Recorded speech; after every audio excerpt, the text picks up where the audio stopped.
નમસ્કાર મિત્રો, અમારી એસઆરટી ગુજરાતી ચેનલમાં તમારું સ્વાગત છે।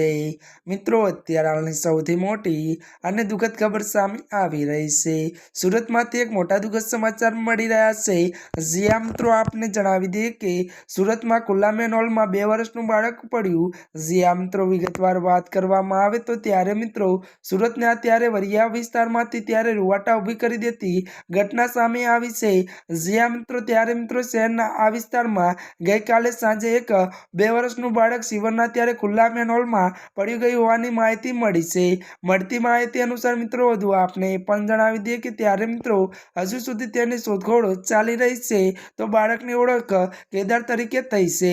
જો કે મિત્રો વધુ જણાવી દઈએ કે આ મામલે બાળકની માતાએ કહ્યું કે અમે રાધિકા પોઈન્ટ નજીકથી જઈ રહ્યા હતા અને ત્યારે મિત્રો મેનહોલમાં ત્યારે મિત્રો મારું બાળક પડી ગયું હતું। જ્યાં મિત્રો અત્યારની આ સૌથી મોટી અને દુઃખદ ખબર મળી રહી છે। ત્યારે મિત્રો આજના માટે આટલું જ। અમારી ચેનલમાં નવા હોય તો અમારી ચેનલને મિત્રો તમે લાઈક, શેર અને સબસ્ક્રાઇબ કરી દેજો। ધન્યવાદ।